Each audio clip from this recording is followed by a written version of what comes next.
Not like it was a public shaming system, but it was just, here's what everybody's doing, here's what everybody's numbers look like. And yeah, we had particularly, it was just a tremendous improvement just from those simple KPIs right there. I'm a huge fan of the staying in the visionary role and sticking to the idea, sticking to the solutions, and then having somebody behind you that's able to integrate and make everything happen. It's just phenomenal. Couldn't be better. I couldn't be happier with the current arrangement. Well, good morning, Joseph. Let's welcome Joseph to the Henry Swarey podcast show. Hey, Joseph, what do you got going on in your life and what's new? What are you inventing or what are you doing? Tell a little bit about yourself. Yeah, man. So thanks for having me. It's great to be on the podcast. I've seen you on Facebook for a little while, and I've been curious about what all you've got going on as well. So I'm sure we can talk about that too. Yeah, for Yeah. sure. Well, I'm in the roofing space and I do some coaching and have interesting little airplane. But when I see you in business, I see you're doing websites and you're doing some marketing. Like, what is like your main thing that you do? Yeah, so I out of school, I went to work for a roofing company. We did a lot of shingle roof, and we also did spray foam. And one of the early clients that I had was I was working for them, and I noticed that it was always getting the jobs. That was always the conversation, was getting more and more jobs. And so that piqued my interest into marketing. And long story short, I took a marketing course and started learning what we call SEO, search engine optimization now. And it was really impactful to me how there's always somebody that's really, really good at something. And some people are really, really good at doing nothing but getting work. And I'm like, if these business owners had that and they had that person in their lives that was really good at getting jobs, that would just be an incredible impact for them. And so that's what I looked into, and that's how I got started on that course, like I said, and applied it to the company that I worked with and applied it to the company I worked for, and it did really, really well for them. And that's how I got into marketing, and that was in 2015, so coming on 10 years. And that's the main gist of what I do is in the marketing space, getting more jobs for people. So you're on your own, right? I mean, you have your own company and Yep. you market for other people, right? Yeah, that's right. Yeah, we work with about 80 companies in the US and Canada. 80 companies. Wow. 80 companies in the US and Canada, and we work with them on their Google ads, Facebook ads. And it's interesting because a lot of companies, some guys, a business doesn't often grow at the perfect of a speed that the owner is capable of handling mentally. A lot of times the business is either growing faster or it's growing much, much slower, and the owner wants to go faster and faster. And that's where marketing really comes in. But other times the business owner will develop at the same speed as organic growth happens, which oftentimes is I mean, everybody's growing at different speeds mentally to challenge, the challenges that come up in business. You're growing your capacity, but otherwise you're just at the whim of referrals. You're just at the whim of seasonality changes. You're at the whim of your reputation, instead of putting that in control of a marketing direction that you can grow as quick as you want, really. Yeah, so I hear like two things. So you said ads, but then you said organic growth. I mean, what does organic growth mean if that isn't referrals, if that isn't just me being in business for 3 years or four or 10? Like, do you have a different organic growth that you were talking about? Organic growth is coming from, there's a couple things online that you're in control of. You're in control of your rankings, where you're showing up when somebody searches.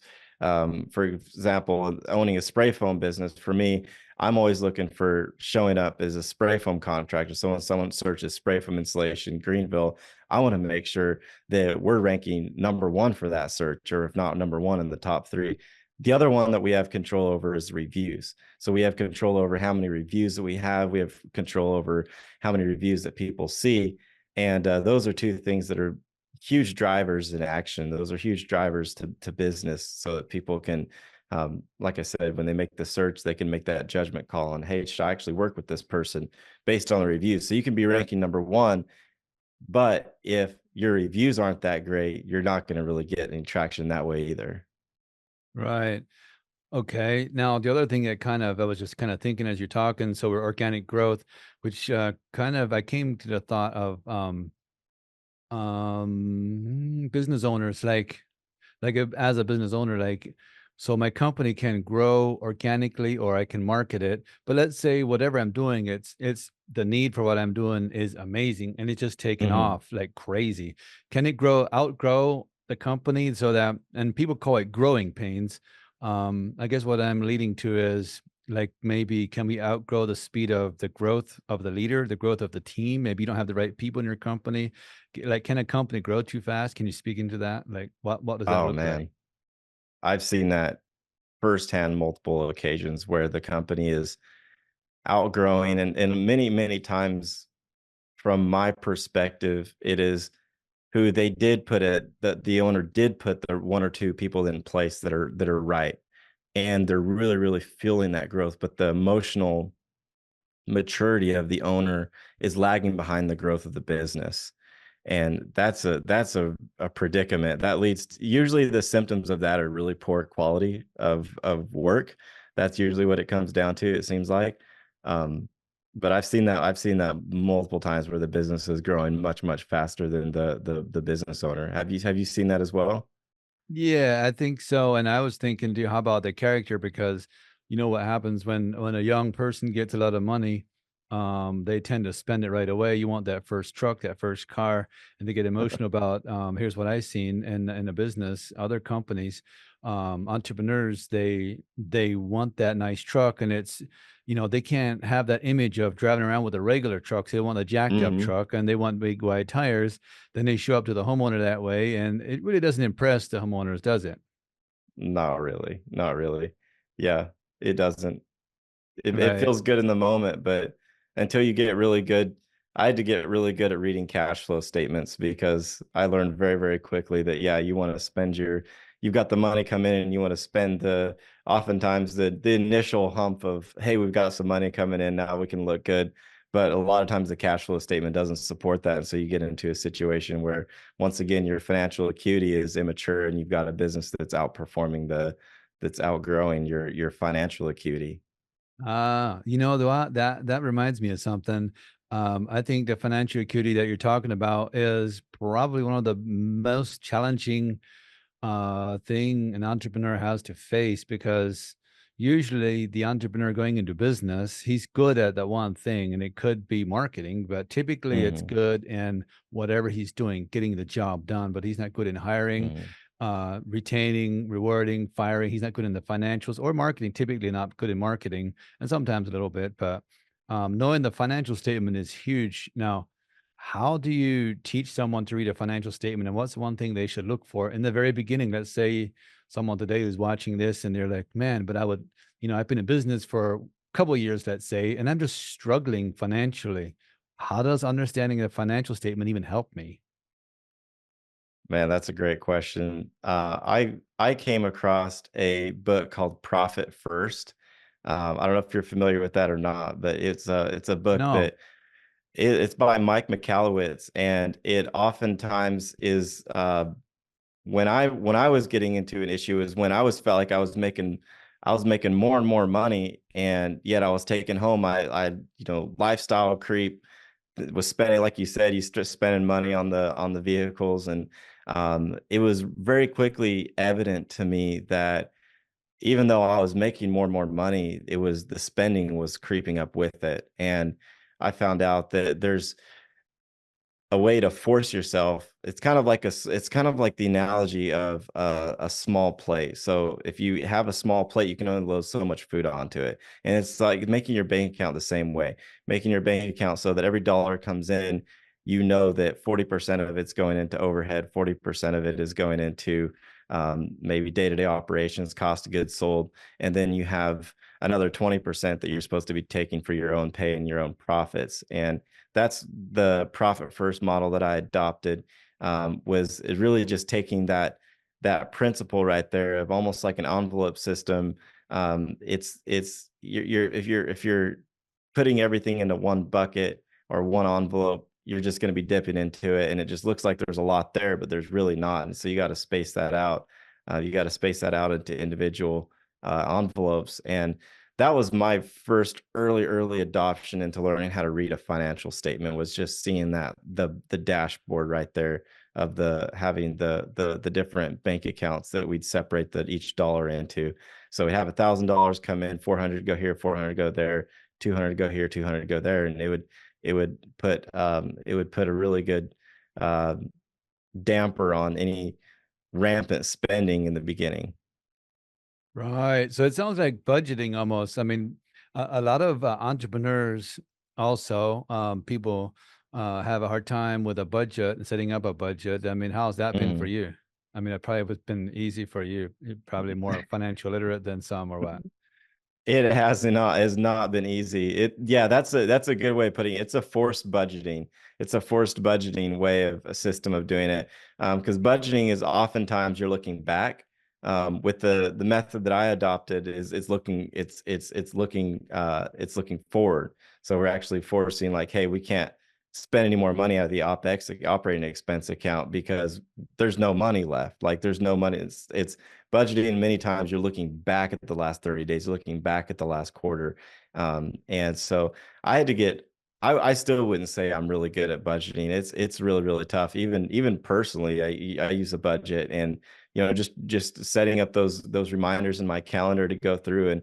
And since I've got 3 businesses, I've got 3 reminders in my calendar. Hey, it's time to do my budget for my rental properties, or it's time to do my budget for my personal stuff. Or many times I've got a phenomenal accountant that's really doing a great job with us on our projections with the marketing agency side. But you have to set reminders. That would be my tip: is have reminders, have events scheduled during the day where you sit down and you do your budget at certain times throughout the month, biweekly if possible. Exactly. Um, so throughout my growth here, also, if I may speak a little bit about what I've been through, is a person here. As I was discussing budget, I say, it's time that we do the budget, and we need, as we're growing, I need to grow this budget thing, and we need to train you into help me with the budget. And that person said, well, how can you have a budget if you don't have hundreds and thousands of dollars sitting in the account? I says, no, that's Mhm. not the point. The budget is, when the money comes in, it's going to go over here, it's going to Mhm. go over there. Doesn't matter if I have a dollar, if I'm broke. I mean, the reason people are broke, I think, is because they don't know where their money is going. Or, I mean, I don't mean broke as far as not having any money. That's not really broke. Because people tend to invest their money. They want the accounts clean. They don't want any money sitting around. That's Each person has their own way of handling money. But it just told me it was the wrong person, because each person doesn't think that way. As far as budgeting. But we now have a coach, and as you mentioned, um, looking into the budget is huge. And for me, it's been huge. And I think if every entrepreneur was to see where their money is going a couple times a month, maybe at least every other week, or at least twice a month, that would help them to see where they're going and not wait until income tax time, right? So many people do it once a year and they're like, oh man, I made money. Or the accountant tells them, no, you lost $40,000. And they said, this is for real. I heard somebody say that. And he said, how could it be? I still have $70,000 in my account. And the accountant said, well, those are down payments for the next job that you're doing. You're going backwards, man. Mhm. It's so true. That's so true. So when did you sit down and look at your budget and decide, hey, I can afford to get a Lancer? Well, that was not in the budget. That was in my idea. So I said, I'm going to do whatever it takes. And that was early on in my roofing career. Since we moved to Ohio, well, it's over five. It was in 2018 when I started my new company here as Panda Roof. Mhm. And I needed a little bit more inspiration from where I had just left. And I always loved flying. And after I had taken my first jet ride to Florida, I was like hooked. I'm like, man, I'm doing this. And Awesome. I wrote down some ideas. I started following a couple mentors, a couple of people that were mentoring others, and into the thinking into results kind of idea. And they were like, you got to write down what you want, put a date on it, That's going to be your goal. So I wrote down, I want a plane, I want an RV, I want a cabin. I don't have the cabin yet. And so the RV I achieved that within 5 or 6 months. It was just a matter of making up my mind, really. Wow. And the plane I had like within 1 year, like within a year and 1 month, I had the plane. Wow. Just made a decision. And I think so many people, entrepreneurs, get stuck and unable to make a decision. So they go Mhm. back to this teeter totter thing. They just think about it. They're really wishing they could, but they don't really step into the believing that it's for them. Right. They're not truly committed mentally to it. How has that been for you with your company? You mentioned a little bit about spray foam. How has that been for you to step in and starting up a new company like that? And was this your first company that you started besides the SEO marketing? Yeah, that's right. Yeah, the spray foam, that was the second one. Man, that was a you kind of tapped into a little bit of the beginning of it. So in the beginning, I put a picture of I had a vision board. I'm sure you're familiar with the vision boards, and I on the vision board I had a Tesla. I had a car, or like the Tesla car. That was what I wanted at the time, and this was when I think my business was probably I was probably doing maybe 20,000 a month back then, like just getting started. And so it was these were, crazy aspirations to me, but I had that and I had a custom home on there that I wanted to build a tiny home out of cash. And I had a few other things. They were all some of them more personal, but had a few other things on that vision board. And the house, it was within a year and a half of putting that vision board as my screen on my computer. I put it on my phone, had all these this vision board in front of me as many times as possible. That we actually were able to build the house out of cash. Um, it was within a year and a half. So as well as building a house, I knew I wanted to have spray foam in it. And um, me and Sam had talked a lot about doing something together, and it was the spray foam thing. I just sent him a text, said, "Hey, do you want to start a spray foam company? I can't find anybody to do my spray foam." And I think he replied is I forget exactly what he said, but basically he was like, "Heck yeah, let's do it." And it was just that quick. It was off to the races. I had done some market research, and I knew that there was, just from me trying to find somebody to hire at the time, there was just not very many people that were doing in our area. And it was hard as it was to get a quote right around COVID. I knew that there was going to be some really, really big building booms coming up. And so that was how we got started. I mean, it was really as simple as that. It was as simple as that. What do you think your biggest challenge was in starting that company, though? Now, if you look at it, if you look back, you all have strength in different areas. What do you think was the part that you were lacking that you see now? Oh, definitely lacking building a team and staying on top of the culture of that team and staying on top of the building a team that you mentioned the reward system, having a good reward, so having a good company culture.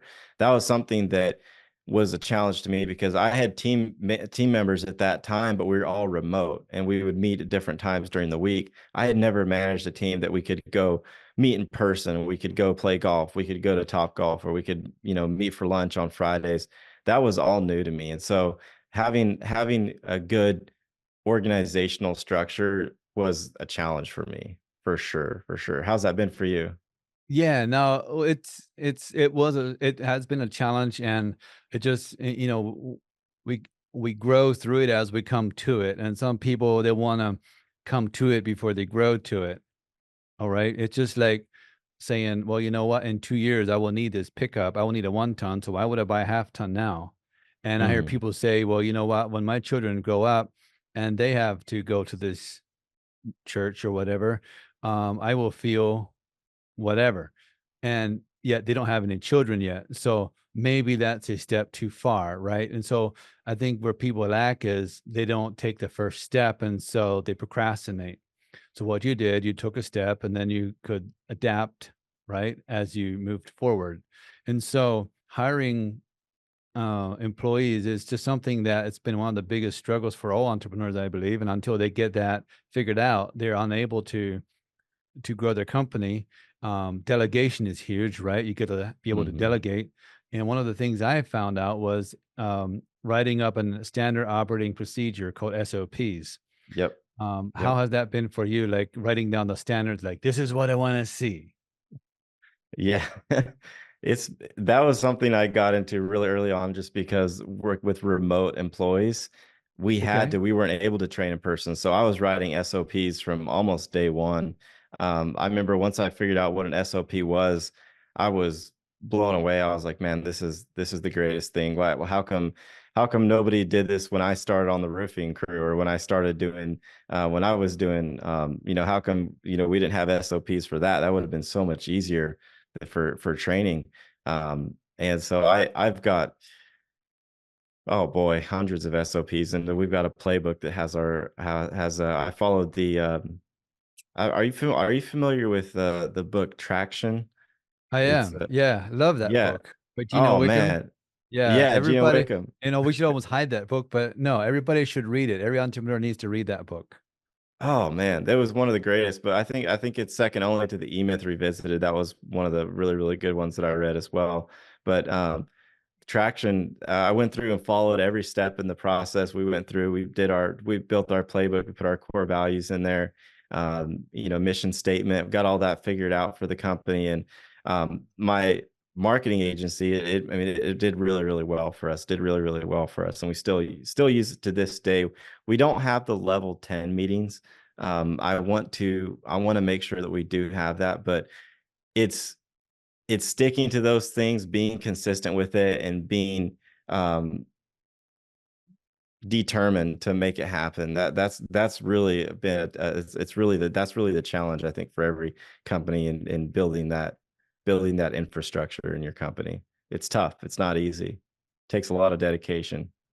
It does. A lot of persistence, right? You have to have a burning desire, as Dale Carnegie said. And Andrew Carnegie Hmm. said, is that his book? Andrew Carnegie? Dale Carnegie. He said, you got to have a burning desire backed by persistence Yes. to burn through this life. Like you have to really, really want it. The same with my airplane, the Lancer that I got, right? So, um, l- like to justify that expense is like, get out of here. Like it's a lot of money. And some people won't even do it. They say, oh, yeah, I've always wanted, an airplane, but really, I don't know if I'll get to it. I mean, I had such a burning desire. I had to have it.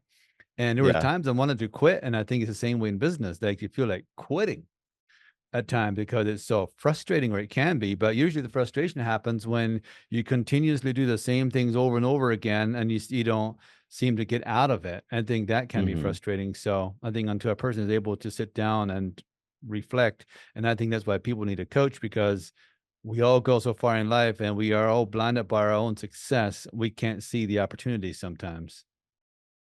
Hmm. Have How you do ever lost that burning desire for, have you ever had a time that you felt like, hey, I don't have everything's going good, everything's rolling, things are starting to turn into a little more monotonous, just day-to-day operations. Have you ever felt like you had a loss of that burning desire? Yeah, I probably have had in the past, but when I catch myself in there, I know what's happening is if you let it get stale, like you don't have a big enough dream, like you got to have a big enough goal or dream that it scares you, that you don't even know how you can achieve it. So once you get close to that, you get your first plane, you got to have something else beyond that that motivates you to continue on. Because I believe as humans, how we are created to be co-creators with God, meaning we need to be creating something in our life. And if we aren't using our gifts, our talents that we were called to use, I think we're going to get burned out. And burnout, I believe, is a definition of doing something that we weren't called to do, or the monotony of something. It can get, sometimes we have to do things to get the job done, but you need to delegate it if it isn't your strength. If you So stay in true. your strength zone, you won't get burned out. You will be inspired and you will Hmm. keep going. It's not work. People say, well, how can you make $1 million? How can you make $1 billion? And why don't these guys quit? It's that very one thing that they love to do and they have become so good at it. Why would they quit? Mhm. Mhm. Yeah, If you're that's not so true. if you're not doing that thing, if you haven't found that thing, you probably need a coach. You probably need somebody to help you. If you don't, if your dad, your mom, your uncle, whoever's in your life isn't able to help you, then you need to find somebody to help you find that direction. Yeah.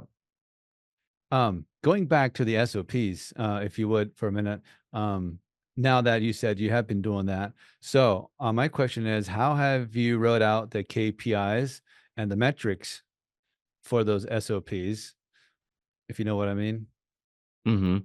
How if I wrote them out for the like, the definition of done? Yeah, so how have you wrote out the KPIs, key performance indicators, Mhm.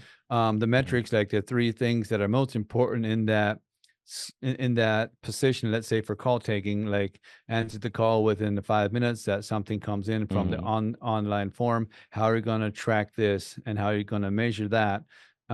Like because when we do the SOPs, we also have to delegate it to somebody, but then we have to hold Right. them accountable, which is the key performance indicator. Like, can you just tell me a little bit how you've done that?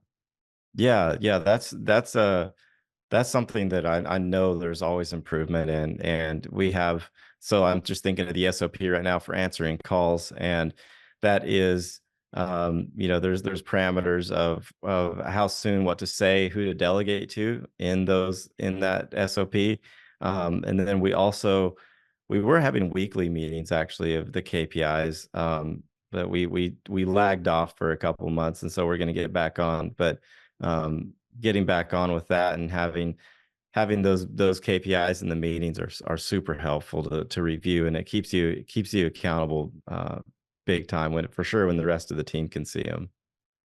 Yeah, because what I found is everybody thinks they're doing so great, they're doing so well in their own mind, but Yeah. that's just in their mind, right? How many calls are going to the wayside? How many are you losing? How many are you not even setting appointments? Or, do you get the objections? Or why do I have to be home? I don't know your standard for going out for estimates.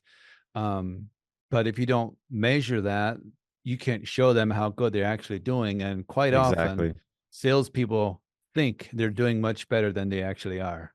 And when they get into a slump, everybody, it seems like a lot of people get into a slump of sales, and there's reasons for that. Then they need to see the numbers. And it was for me when I went in school, I thought I was just like C all the way through, like 70s. But when I go to my report card, I'm surprised at how many in the upper 80s and lower 90s I had. And I'm not sure where I get that mindset from, but I think it was from what the people told me. Oh, you're a slow learner. Okay, your numbers aren't great. I knew my passing score was 70. So for some of the subjects that I didn't understand, I didn't care. I could have cared less if I didn't even hit anything over 70 because I knew I would pass the grade anyway. Mhm. Is Right. it Brian Tracy says what gets measured gets improved, or gets Ah, done? exactly. Yeah. Exactly. Yeah, it's very, very true. So on Yeah. that subject of measuring, doing your KPIs, um, how have how have you seen that like on your team when they do see the numbers? How has that like motivated them to even become better, if any? Yeah, it's oh man, yeah, it has. I'm thinking of a different situation here, but Yeah, go ahead. I don't want to get too specific on it because there's still work for me. But there's we had several team members that there was a certain there was they were struggling in a certain aspect of their performance, and it wasn't being measured. And once it started getting measured, it was I wanna say it improved close to almost 40% performance-wise, um, day over day, week over week, just from it being and it was an email that would go out, and everybody would get the email, and it improved. It was close to 40% improvement on that particular metric, just Wow. simply from it being not only not like it was a public shaming system, but it was just, "Here's what everybody's doing. Here's what everybody's numbers look like." And yeah, we had particularly it was just a tremendous improvement, just from those simple KPIs right there. That's amazing. And that's so amazing. And I think it goes back to what we were talking just a while ago about budgeting, personal Yeah. budget, in your business budget or whatever. Once you see the dashboard, if everybody had a dashboard in their life in front of them, their financial dashboard, they will make different decisions. And that's, as a business owner, why we need to have that dashboard set up for us. So it releases us of all those obligations of trying to get those numbers together, because that's our strength. Come on now, as a business owner, why are we doing this thing of having a business in the first place, right? And one, a lot of business, most business owners, a lot of them, okay, are visionaries. They have all these Hmm. ideas, and that's me, for instance. I get all these ideas, but I need someone behind me to fix them ideas into something that's going to work. And as we Hmm. go, continue on with our ads, for instance, that you could relate to this, what ad is working, what is not working. I'll have all these ideas. You get an ad going out, I see somebody else's. I go, oh my goodness, we should try this. We should try that. I don't know where they come from, but we need to get it working. Like, don't wait so long. Don't wait. Don't say, yeah, we'll try that next month, right? Hmm. I Do mean, you have a sometimes we great have to. integrator? What's that? Do you have a good integrator in your business? As you, as the visionary, you have your visionary and then your integrator, correct? Yeah, but that's not probably as I would like it as of right now. That's the way I'm working. That's where I see myself in the future of my company, as we will have franchises or we will have locations of Pan the Roof. And I Mm. have many great ideas. You know, there will be acquisitions. They will buying out other companies, you know, but I need someone to come around behind me. I need a service manager that provides the service to all of these areas. And in my company right now, we have a project manager or supervisor, right? And so he manages all of the details, every aspect of the project from the beginning to the end. I don't do a thing on that part, right? Except Mm. maybe just give some advice. And if a problem comes up, we have that discussion. How has that been for you, though? Yeah, it's been I finally found my integrator, just going from the Gino Wickman book, Traction there.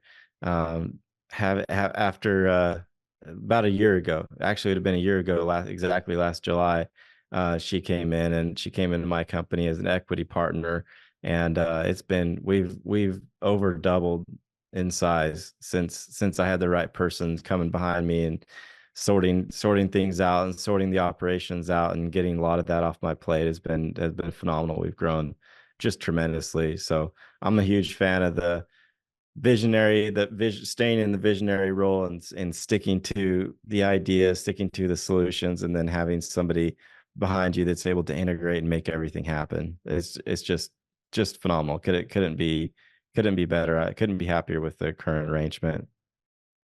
Good, good. If there's one thing that changed because of it, what would that one thing be that really changed for you?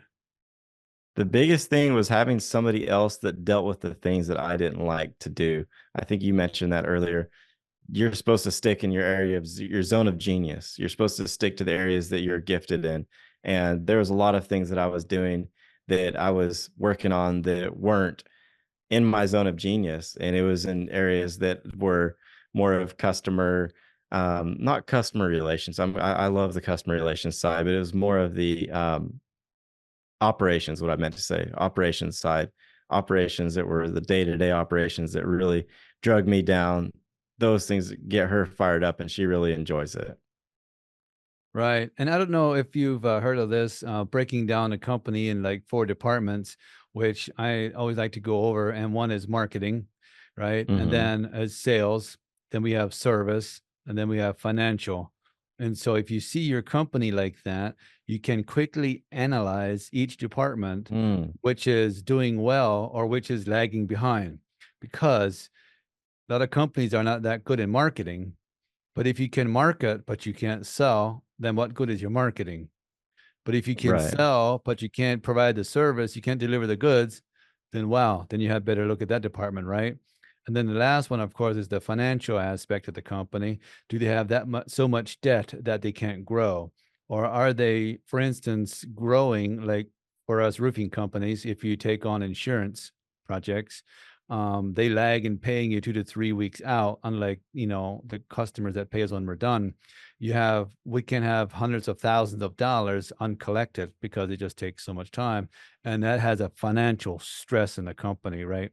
So if you look at those four departments, can you speak into one or more that you think is important, or is there anything that you would like to share about what you see? Yeah. I see, like an employee who starts a business, focusing on the service. A lot of people, they just focus on the service, and that's what they're focused on. Ah, They ignore the finances, they ignore the sales or marketing. The marketing is probably, I would say, it's almost the last. It's almost the last that a lot of people focus on. Maybe finances, but the sales and service, those are the two that get the most attention from my experience, what I see. And then the marketing and the finances come last. But I would say, from my, if I would look at that and rank myself, I would say I used to be very, very much so. It was service first, marketing second, sales third, and finances last. And it was not, that's not a way to grow a business. Not a way to grow a business.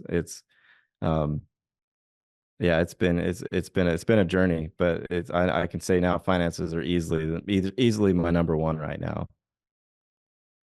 I see. So you talk about marketing. Benjamin Franklin would speak into marketing like this. He said a quote once: "To stop paying for marketing is like to stop the clock to save time."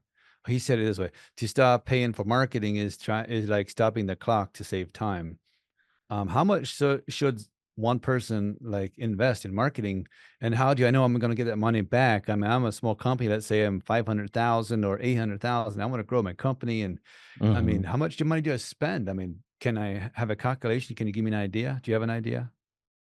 Yeah, that's a great question, and it's I get that a lot, and it's really, it goes to percentages. If you can budget 7% of your revenue to marketing, that's solid. 10% is aggressive. 13, 12% is super aggressive. Wow. But I know there's people who spend even more than that. The for sure larger companies they spend pretty significant numbers, but that's crazy. That's where you're wanting to grow really aggressively. It's like, okay, well, now that we spend it, are we actually getting that back?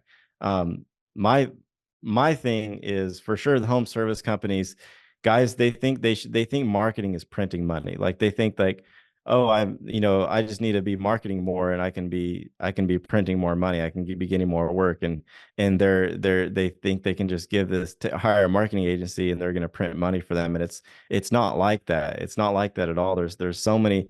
If it was that easy, you would, every day you would see another $50 million a year roofing company. If it was that easy, that's all it is just marketing. Well, you can hire people to solve the finances. You can hire people to do your fulfillment and your SOPs. But if that's the only thing, if that's the only thing, then we'd be doing 50 million a year from my spray foam business, because we're really, really good at marketing. But it's not. And a lot of times, the end of the day, starting out with the basics is so critical. Yard signs are We can get yard signs for a couple bucks a piece, and we'll have guys come to us who are wanting to do marketing. And yeah, yard signs are a little bit messy, but doing the basics, doing the things that are going to work, are going to get results for. It's just getting those things done first. And I have people come to me all the time who are, they're wanting to, spend 1 to 2 thousand on Google, or 1 or 2 thousand on Facebook, and they haven't even spent 400 bucks on yard signs to put those out, and to get results there first. So it almost sounds like we should work on our branding. I mean, does that lead into branding? Because like we should probably start with our organic marketing first, like you said, yard signs. So that's A. How about Yeah. clothing? How about uniforms? How about um, put your name on the truck? How about cards and stuff like that? Oh man, And yeah. how important is image? The image that the logo they use or the words they choose, the business name, like, I mean, how important is that, do you think, in marketing? Oh, it's massive, massive. And that dictates how much your people are willing to spend, as well as what your presentation look like, is going to drastically affect your ability to sell. And if you show up and you're just a plain white t-shirt, and you're in blue jeans, and you get out of an unmarked vehicle, and you're the highest person, a lot of times you're going to lose that, just because, unless you have a really, really good sales personality, you're going to lose that job, just because people aren't trusting you. If you go into any, I like to always compare to what's worked. I'm not a big fan of reinventing the wheel, and so if you go into like Atlanta, for example. It's a very, very competitive market in the plumbing industry. And you say, who's the most expensive? Who are the most expensive companies? They're actually some of these bigger ones. The bigger companies are some of the most expensive ones. And it's because people trust them. They've got their branding down. They've got their image down. People know they're not going to get just completely ripped off by a huge company. And they'll go with them over a guy that's in a shoddy vehicle, shoddy van, gets out and he's in his dirty blue jeans, he's in a stained shirt, and he doesn't look presentable. That's I think you hit the nail on the head with that. Wow, I was gonna say boom. You know, like some people have these bombs, they bomb off when they hit one of those good things that you said. And I think we need to have a bomb right there when you Yeah, just said with a white t-shirt, just a white t-shirt, just a regular t-shirt with regular blue jeans. I mean, come on, guys. Like we need to dress up, and that's what I always say to our team. Like we need to dress up one notch above the client. And what about dressing up that looks like a salesperson? And I don't know how you find this, but I've heard salespeople say, well, you know, I don't want to be the sleazy salesperson. I don't want to be salesy. I don't want to be this, and I don't want to be that. And you know, it's some image that they allow someone to implant or to put in their mind, and they don't want to push back on that idea. And it's a wrong image. It's a hmm wrong image of a salesperson, right? it is. It is, and it's kind of I think it comes from in the old days where they had the book salesman or the vacuum cleaner salesman, or the I guess even this a snake oil salesman who'd stop and they'd knock on the door, they'd harass the family. The family wasn't interested, but they'd keep pushing, keep pushing. And nowadays we don't. I mean, unless you're in cold calling, like if somebody calls and raises their hand and says, "Hey, I'm interested in getting a new roof, or I'm interested in getting a repair done or spray foam, whatever it may be," like that person already gave you permission to pitch them. Exactly. He says, And "Come so on over. Yeah, come on into my yep, house." He says, "Sit down." Like, why don't we take that as, you know, he's looking for me. He's in pain. He needs help. Even if he gets three bids or whatever, why is he getting three bids? You're the one there. You should be thankful that he invited you in the house, right? exactly, So apparently the other guy that was there ahead of you, or he's just lined up a couple of people because he doesn't know who's going to show up. He doesn't know who can deliver the goods that he's looking for. And the moment he finds the guys, I've found it out so many times. Boom, he's going to pull that trigger. He's going to say, "That's it. I'm going to go with you. I love you. I like your company. I like what you stand for. I like your image." It's just on and on and on, right? exactly. Just out of curiosity, do you have sales guys that are doing your sales currently? Oh yeah, we have three. I just recently hired one, and so we're growing fast enough at our company because I know every time you hire a salesperson, I'm looking at 1 million in sales. You know, the first year, and Mm-hmm. so 1 million in sales means that's quite a bit more of jobs now that we have to service. So I'm looking at my project manager. How much can he handle? Until he becomes overloaded, then I have to hire an assistant for him. So that's how a company grows. That's how a company breaks apart by growing too fast and don't have their people taken care of. But systems and procedures, I think, is key because if people can just guess and just do as they feel like, it's gonna blow it up because it's never the same. You know, as you go into a restaurant and you have a great experience, you bring back your friends and they do this thing, same thing. They say the same words again and again. How Mm-hmm. many today? How many? Mm-hmm. You know, and then they have a way of making you feel welcome and all that. Exactly. Exactly. And that's going to put you in a position where you can franchise then because you have all your operations and your systems in place already. Yeah, and then our sales procedure is like the same every single time. It doesn't mean it's gonna drag out the same length of time. Some are 2 hours, some are 2.5, some are three, but some are an hour, some are hour and a half. So it just all depends how much information the homeowners need, and can we shorten it? I don't want to overwhelm them, but I need to give them the information. And as a sales person myself, been in sales for over 20 years, came off a farm. There was no sales, there was farming, and there was Mm-hmm. horses, there was cows, and you got to convince the cows to come into milk. Well, that's not very salesy. You know, you have to. It's a manager style right there. Get it done, right? But I Yeah. learned when I was at a very young age that I don't know everything, and I was willing to learn. And I think for everyone here listening, we have to have the humility to learn, to be open minded, that we don't know everything and that there's more, regardless how much we make. No one person makes the money they make right now, including you and me, only because that's all we wanted. That's Yeah. only what we know, how we know what to get right now, right?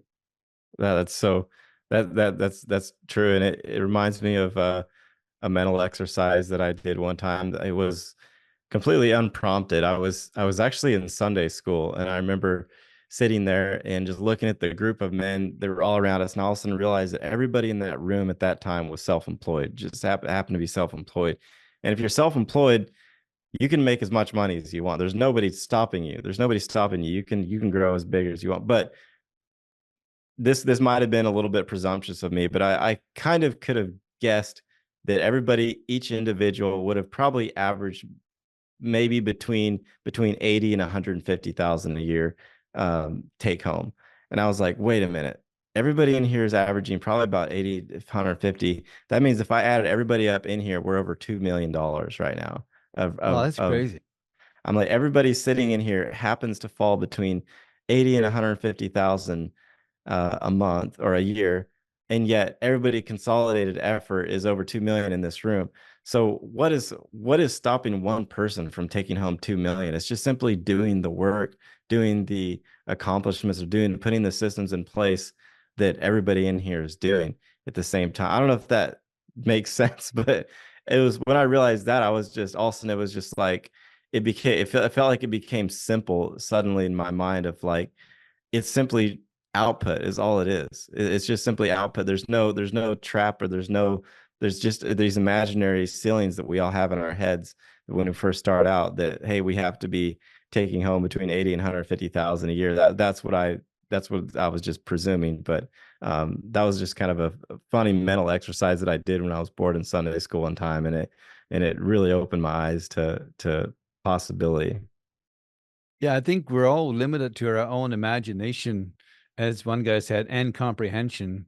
And I believe one of the ways to move forward is to make more mistakes. If we're not making mistakes, we're not learning. Truly, that's how it is. Oh yeah. And I believe our mind is so wired that we're half asleep almost, like we're not fully operating at the fullest, widest um of emotion or awareness. That's what I wanted. We're not we're not operating at our highest level of awareness all the time, because our brain wants to shut down unless something happens. We're not fully awake. And so I always try to stimulate my brain to do things. Is there anything that you would do that you want to share with the audience, that you do, that you stay at the best mental fitness? I mean, you look in good shape, you look young. Um, like, tell me a little bit of what you do. I take Adderall. That's been something that has massively helped me, with distractibility. And it's kind of a joke. It's something to joke about, but it truly does. It truly does. Has been something that's I struggled with in school. I did not do very well in school. I mean, I had good grades, but I got in trouble a lot, was restless, was always getting into things I shouldn't be. And that was something that in my adult life that I realized very, very quickly. Once I went to a psychiatrist, and they told me, yeah, I think you have ADHD, hyperactive. That was something that helped a lot. It really calmed my focus down, helped me focus a lot better, helped me get less, just get distracted less, and overall, not necessarily advocating it for everybody. Of course, if you have that condition, it helps you. But that's been my biggest help.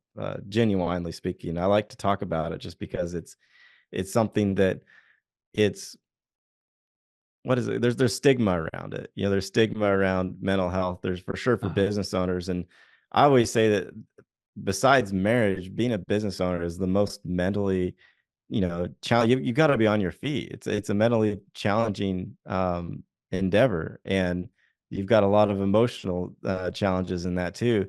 And it's really, really important to stay on top of your mental health. So what do you do? What's your daily mental exercise that you do, if you do any, or do you do any physical exercise like running or weightlifting, or do you do anything like that for your daily disciplines?